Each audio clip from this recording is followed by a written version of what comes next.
Hola, ¿qué tal? Te doy la bienvenida a un nuevo video. Y bueno, el día de hoy quiero darle continuidad a un video previo que hice, que te debe aparecer aquí, que es que el controlador PID en realidad no es un buen controlador.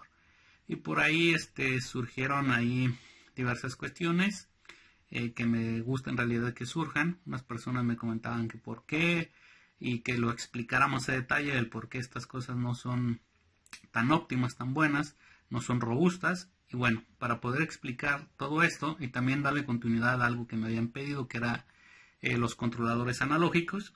Entonces, lo primero que vamos a hacer es el controlador PID, como vemos, aquí directamente lo voy a escribir aquí.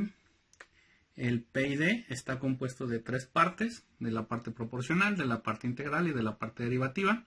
Para poder entenderlo en un conjunto, necesitamos saber qué es lo que hace cada parte. Entonces, el día de hoy vamos a analizar la parte proporcional. Voy a hacer los cálculos necesarios, te voy a explicar todo a detalle y vas a ver por qué la parte proporcional no es un controlador tan bueno, vaya. Después vamos a analizar la parte integral y vamos a ver también sus ventajas, desventajas, la parte derivativa y luego lo veremos ya continuamente como un todo. Aparte de lo que vamos a ver el día de hoy también, la parte proporcional, también lo vamos a ver cómo se implementa analógicamente y vamos a analizar todo esto. Entonces, vamos a entrar en materia. Perfecto. Cuando yo quiero implementar un algoritmo, es que yo quiero controlar algo. Ya sea que en un motor quiero controlar la velocidad, sus RPMs, no sé, quiero controlar, por ejemplo, en lo que yo trabajo, en la levitación magnética, una planta, así se le conoce a tu sistema, puede ser lo que tú quieras. Puede ser el llenado de algún tanque, puede ser, por ejemplo, mantener algún don estabilizado, absolutamente lo que tú quieras. Y cuando tenemos una planta, por lo regular se le denota como una G. Yo aquí le estoy poniendo GDS, que va a estar en función de S, porque todo esto se trabaja en el dominio de la frecuencia, en el dominio de la plaza. Perfecto, esta va a ser mi planta y lo voy a poner aquí. Esta planta está descrita, primeramente se describe en ecuaciones diferenciales, luego se le aplica transformada de Laplace y se obtiene esta GDS que se le conoce como función de transferencia. No te preocupes, en la industria nadie conoce las ecuaciones de sus plantas y ese es uno de los principales errores que ahorita vamos a ver por qué. Perfecto, entonces no te preocupes lo que hay aquí en esta cajita negra. Tú bien sabes qué es lo que quiero hacer. Quiero controlar la velocidad de un motor, pero no sé nada de las ecuaciones de un motor. No te preocupes. Perfecto. Si yo quiero aplicar algún controlador, como por ejemplo un proporcional, entonces antes de debo de tener pues mi controlador. En este caso va a ser un controlador proporcional, entonces vamos a obtener una ganancia KP. Va a pasar a mi planta. De mi planta voy a obtener una salida. Esta salida se le conoce como YDT. En algunos textos se le conoce como VSDT. Entonces también lo que le va a estar entrando aquí a esta planta es una entrada. A esa planta se le conoce como VIDT. Este VIDT obviamente viene de la de voltaje. La I sería de input, sería el voltaje de entrada. Ahorita vamos a analizar todo bien a detalle, los lazos. Esto que va a estar aquí, por aquí vamos a tener nuestro famoso restador. Vamos a ver si no nos queda aquí chueco, que quede lo más bonito posible. Perfecto. Fíjate muy bien. Tengo mi salida. Me hace falta una entrada de referencia a mi sistema. Aquí, una RDT. Ahorita le voy a poner aquí a cada uno lo que es. Aquí llega mi salida, mi entrada. Entonces, aquí tengo mi EDT, que es mi error. Entonces, lo voy a poner rápidamente. Esto de aquí es mi referencia. Este de aquí va a ser el error. Obviamente aquí está su más y aquí está su menos. Aquí tengo mi controlador. Control, tengo mi planta y por su parte tengo mi salida. Perfecto. Lo que quiero que tengas bien en cuenta es que este sistema este que tengo aquí, que es un diagrama de bloques, si quieres tener control sobre tu planta, sea lo que sea, como ya lo dijimos, tienes que tener este esquema, y este control puede ser el control que tú quieras. Puede ser un control proporcional, un integral, un derivativo, un módulo deslizantes, puede ser el que tú quieras. A este tipo de controladores se le conoce como feed forward, porque está en la parte de atrás. Hay unos que son hacia adelante, pero esta es la estructura más básica en sistemas de control que te vas a encontrar. ¿Qué pasaría si yo no tuviera este lazo que esté aquí? Es decir, este se le conoce como lazo de retroalimentación. Es decir, nada más tuviera a este se le conoce como el trayecto directo o el lazo abierto. Si te das cuenta, tengo mi referencia, el error no estaría entrando directamente con un símbolo más, entraría a mi controlador KP y de aquí pasaría directa a mi planta. Es decir, que yo no tendría ningún tipo de control sobre esta planta, puesto que no tendría una medición de la salida. Pero ¿qué pasa si yo anexo este nuevo lazo y aquí creo un error? Es decir, que este error me va a estar diciendo qué tan distante estoy desde mi referencia a lo que yo quiero, y se formula este error. Este error pasa a este control, se procesa y llega el valor actualizado a la planta, y de este modo es en el cual yo puedo estar analizándolo. Entonces, para eso quiero que analices bien perfectamente lo que está pasando, por ejemplo, aquí en la variable de error. Esta variable de error no es más que RDT menos YDT. Perfecto. Y ahora, ¿qué tengo aquí? VI dt, ¿a qué es igual? Fíjate muy bien. Esto se le conoce como álgebra de bloques. Si quieres buscarlo, pues vas a ver que este bloquecito, estos bloques que está aquí, este diagrama que está aquí, es el más básico que va a existir. Es el más común que está, por eso lo estoy poniendo. El álgebra de bloques quiere decir, cuando tú tienes un bloque aquí, va a multiplicar a todo lo que hay antes. Es decir, que lo que yo tengo aquí va a ser Kp por EDT. Pero yo ya sé que EDT es esto que está aquí. Entonces es decir que tengo Kp por RDT menos YDT. Es decir, que esta ganancia en realidad nada más está multiplicando a lo que yo tengo aquí. Es un múltiplo, y esto va a entrar aquí directamente a mi planta. Luego sale mi salida. Entonces es decir, voy a hacer un grafiquito por aquí. Déjenme ver que se esté grabando, porque luego... Ah, perfecto. Está grabándose todo. Que si yo tengo aquí mi gráfica, y supongamos que yo tengo aquí mi referencia, y esta vez esta referencia que tengo yo aquí la voy a poner del tipo escalón, que es la más básica, es decir, que hace esto y después baja. Voy a obtener una salida del siguiente estilo. Fíjate muy bien. Voy a obtener una salida de este estilo. Esta de aquí es mi salida. Esta de aquí es mi referencia. Aquí tengo el tiempo. Y obviamente aquí está en la escala que tú estés midiendo, en voltios o lo que tú estés midiendo, RPM, lo que tú quieras. Perfecto. ¿Cómo sé que esta es la salida? Esta es la salida de primer orden. ¿Y a qué me estoy refiriendo que es de primer orden? Esta salida tiene que ver con las ecuaciones, la dinámica del sistema que está aquí. Pero si tú no conoces la dinámica de ese sistema, esta salida, si no es de primer orden, no es así. Y déjame decírtelo de una vez, en la realidad no hay sistemas que se comporten así. Un sistema de segundo orden, ¿cómo sería su salida? Su salida sería algo así. Y haría aquí un subamortiguamiento. Entonces, ese es el principal problema que va a existir en un controlador. No en un controlador, sino en ti que no conoces la dinámica del sistema. Cuando ya existe aquí un subamortiguamiento, cambian las ecuaciones que hay que tener en consideración.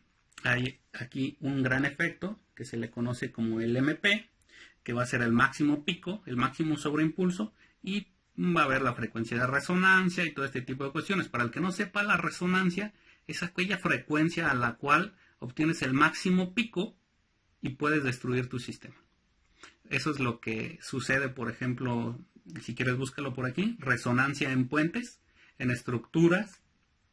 Llega a soplar tan fuerte el viento y llega a una estructura que lo hace vibrar a cierta frecuencia, en el cual se obtiene la máxima amplitud y se cae el puente. Eso sucedió apenas en Francia hace unos años, unos 3, 4 años.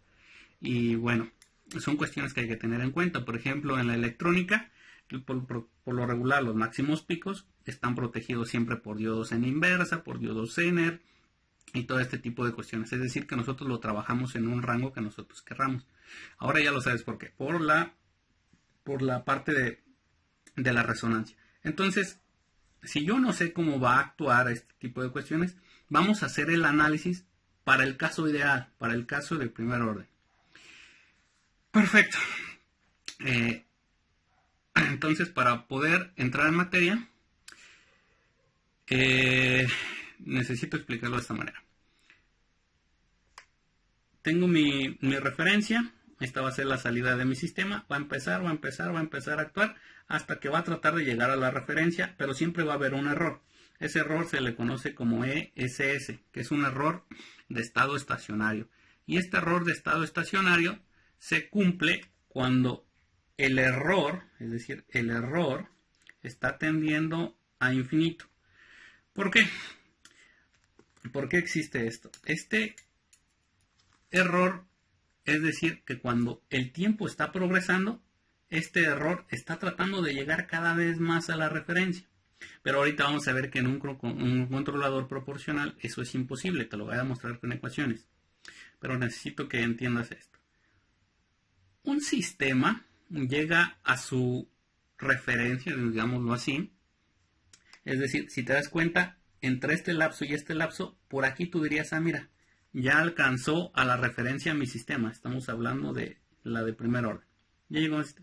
Esto llega en 5 constantes de tiempo. ¿Qué es una constante de tiempo? Una constante de tiempo depende demasiado de tu planta y eso lo explicaré más a detalle en cuestión, pero te lo voy a decir así. Siempre llega en 5 constantes de tiempo. Alcanza un valor del 99%, me parece, o del 98%, pero ya está casi en la referencia. Y esto llega a 5t, es decir, que si después de 5 constantes de tiempo, por ejemplo, una constante de tiempo en un sistema RC, es decir, de resistencia capacitor, pues la constante de tiempo sería RC.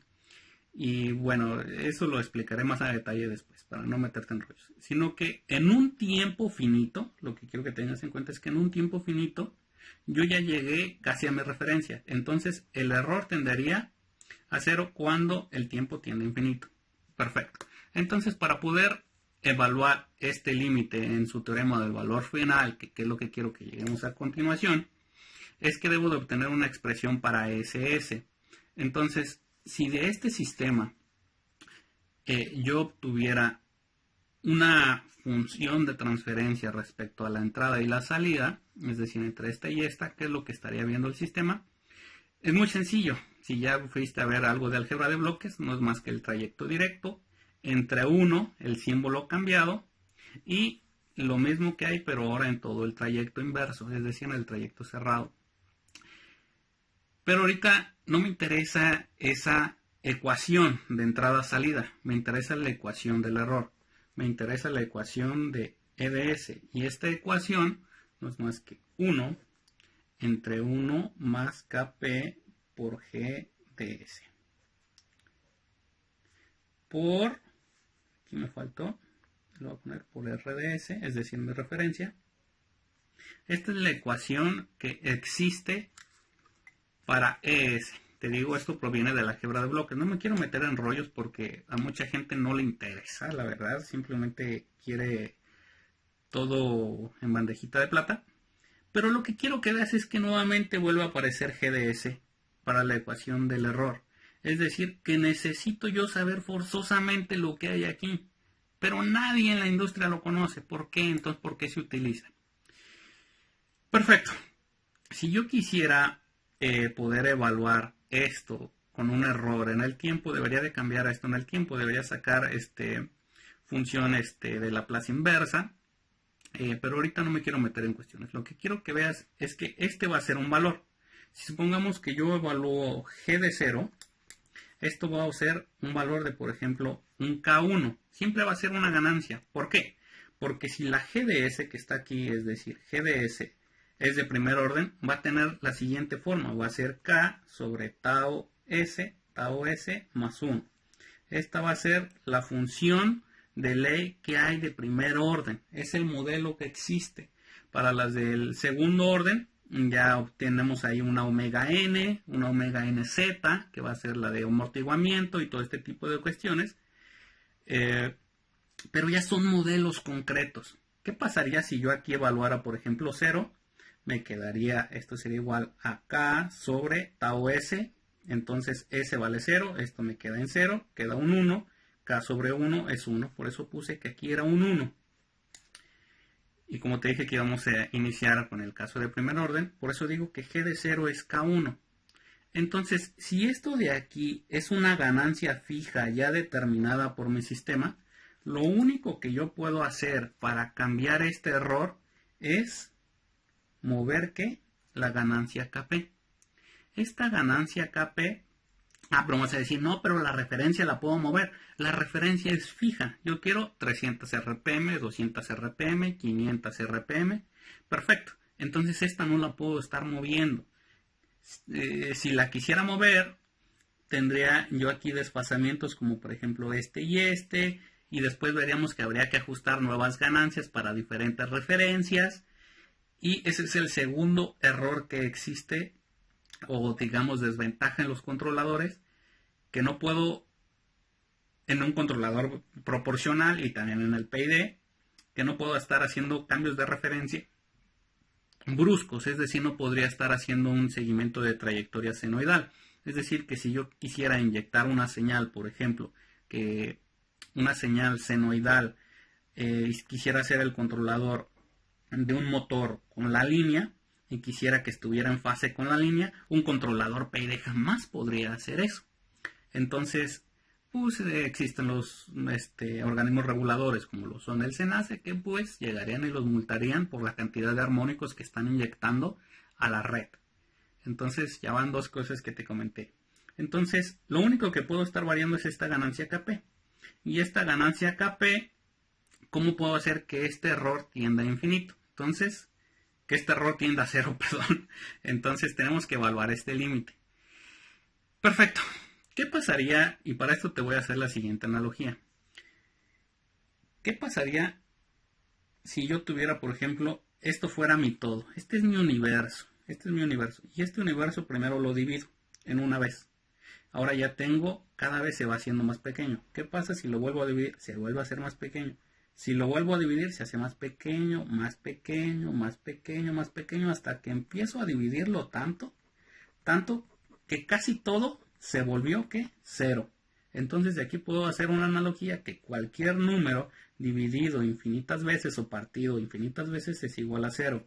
Entonces si yo quiero que este error sea igual a cero, esta no la puedo mover porque es fija.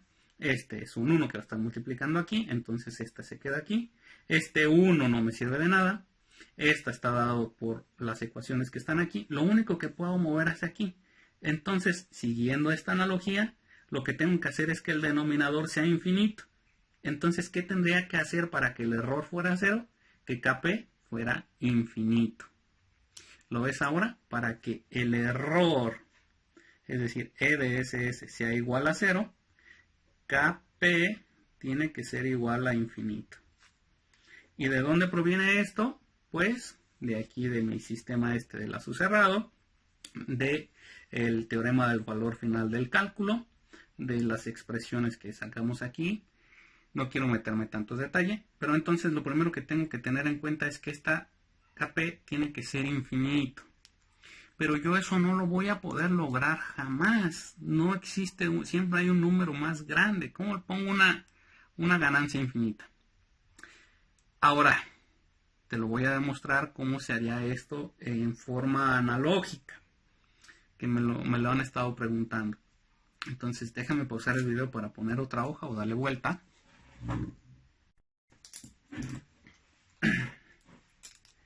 Bueno, ok, perfecto. Entonces, siguiendo con lo que teníamos, Si yo quisiera implementar esto de forma analógica, como me lo han estado pidiendo, tendría que utilizar lo que son amplificadores operacionales. Entonces tendría que volver a recrear mi diagrama bloques que tengo en esta parte de aquí, es decir, lograr un restador, una ganancia, obviamente que provenga del restador que tengo aquí y llegue a mi planta. Perfecto. Entonces tengo que lograr esto por medio de amplificadores operacionales. Para el que no lo sepa, los amplificadores operacionales tienen una entrada no inversora y una entrada inversora y se pueden utilizar de distintas formas. Pueden utilizar como restadores, como amplificadores de ganancia, como inversores, como seguidores. Entonces, bueno, algunas personas que también aquí aprovecho de decir, un seguidor me sirve para mejorar la impedancia de entrada y de salida. Y esto para hacer acoples es el como acople de impedancia para señales. Esto se utiliza demasiado en la instrumentación, pero no me voy a meter en esos rollos. Ahorita lo que me interesa es darte el circuito que es el que vas a utilizar y te voy a decir cómo se utiliza. Voy a acomodar todo. Obviamente todo esto lo puedes tú también verificar en tus textos. Yo recomiendo demasiado el Ogata. Para mí es uno de los mejores libros que hay de control, si no es que decir el mejor libro. Pero bueno, al final de cuentas el estudiante eres tú. Tú eres el que decides cuánto vas a querer aprender, si esto lo vas a poner en práctica, si no lo vas a poner en práctica. Esto ya es decisión tuya. Yo estoy aquí explicándolo, dándote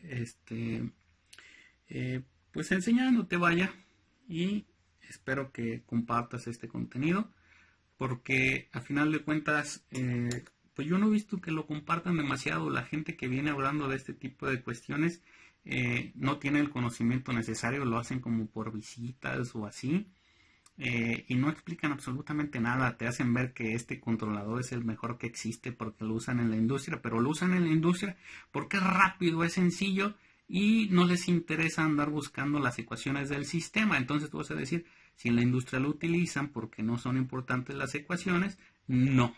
Lo utilizan porque, por ejemplo, para una máquina, ellos los van a trabajar en un rango en el cual esa máquina no se va a destruir. Es decir, para que se destruya una máquina, te voy a poner que tienen que ser 1000 voltios. Si ellos lo trabajan a 127 voltios o tal vez lo hacen trifásico, jamás va a pasar absolutamente nada. Pero si tú vienes y lo aplicas a tu robotcito y este robotcito le aplicaste 15 voltios y se te quemó, pues ya te jodiste, ¿no? Entonces, fíjate muy bien. Me salgo de contexto, menos más. Ahorita te voy a explicar a detalle qué es cada cosa. R.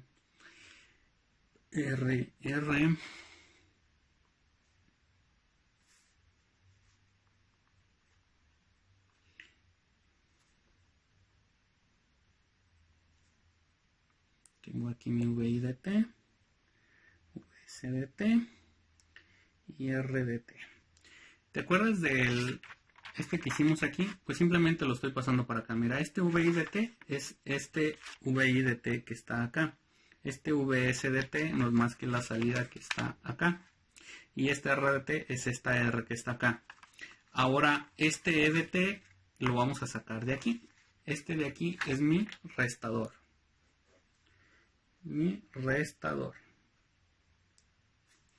Esta de aquí ahorita te lo explico.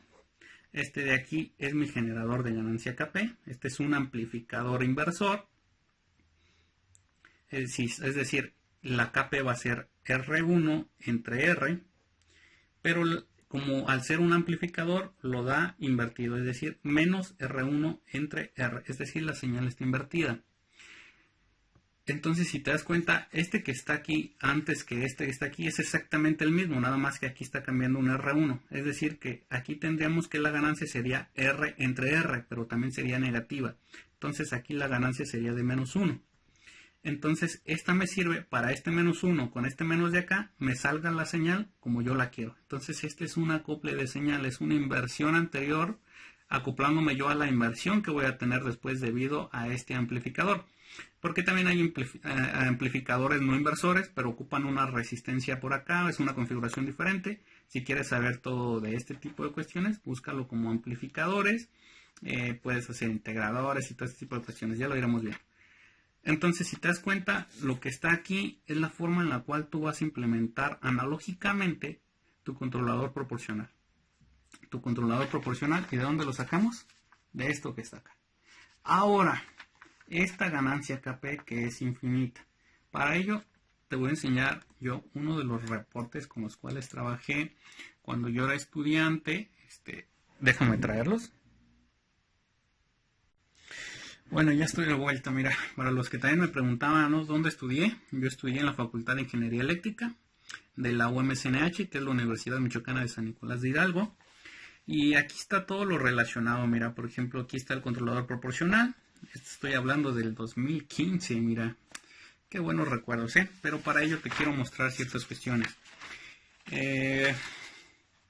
Aquí está lo que analizamos de los límites de todo este tipo de cuestiones.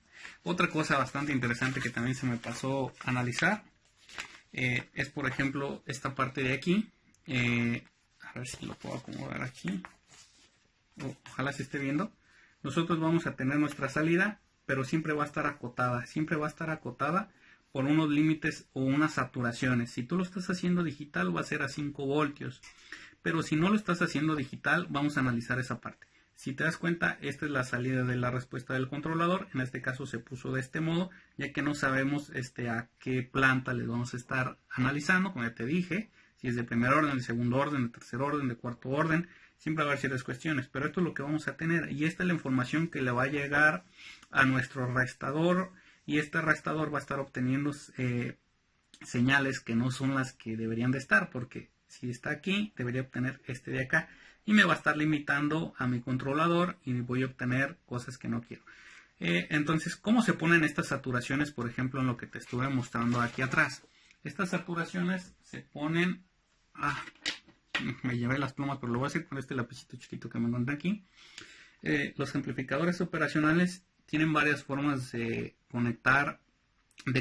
Vaya. Si quisiera yo una referencia negativa, tienen dos patitas para la alimentación positiva y negativa. Podría conectarlos de forma simétrica, es decir, por ejemplo, conectar más 12 o conectar más 15, y del otro lado conectaría el inverso. Es decir, que aquí estaría yo acotando más 12 y a menos 15.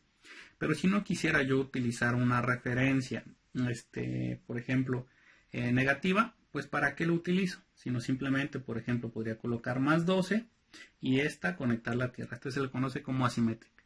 Pero ¿qué pasa si yo no me interesa que esté en tanto voltaje? Pues simplemente lo pongo. Yo recomiendo utilizar 6 voltios y esta GND. ¿Por qué 6 voltios? Porque si yo quisiera utilizar 5 voltios, siempre tengo que tener algo para poder alimentar al integrado que tenga los amplificadores. A mí me gusta utilizar bastante el TL084. Este es bastante versátil, muy fácil de utilizar y tiene 4 amplificadores en un solo encapsulado. Vamos a ver también que no se me haya pasado nada. Esto también prueba que pues no preparo nada, todo lo voy haciendo. Y bueno, fíjate muy bien, algo que quiero que veas. Estas son señales del osciloscopio. En un lazo abierto, ya te comenté que era el lazo abierto, no tengo absolutamente control de mi sistema, ni para qué lo trato. Ahora, ¿qué pasa si tengo yo una ganancia KP de 1? Tengo mi escalón y si te das cuenta, ni siquiera llega a la referencia, ni siquiera estoy llegando. Ahora, ¿qué pasaría con un KP de 10? Tengo mi referencia e incluso ya estoy tratando de llegar un poquito más.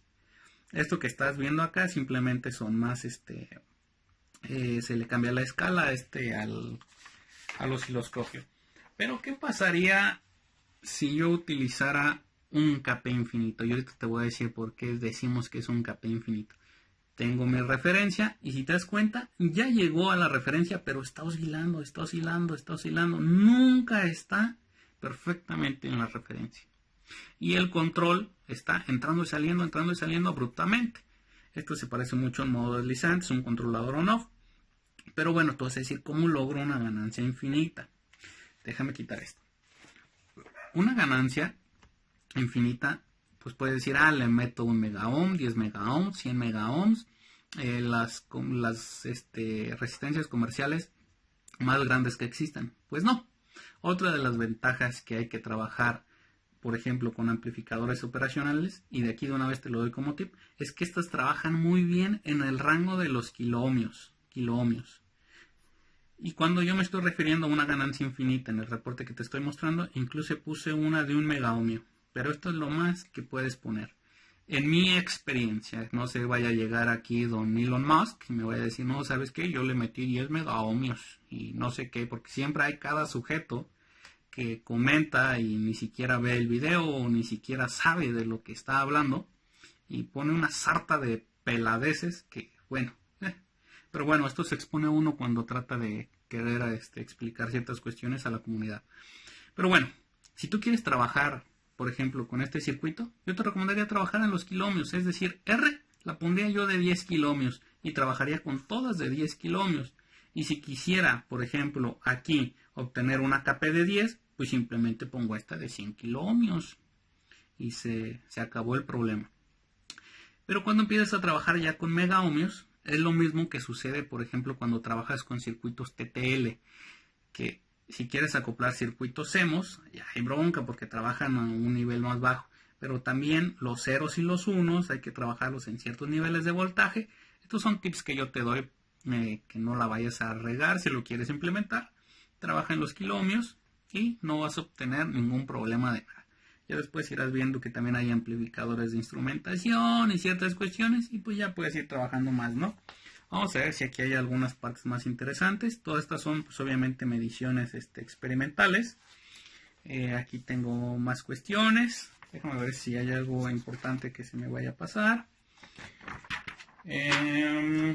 Como ves, aquí está el circuito que yo te puse. Si te das aquí, incluso en ese tiempo lo explicaron que este era el amplificador ganancia positiva, pero en realidad aquí hay un inversor de ganancia 1, el restador y pues ya la que tenemos, ¿no?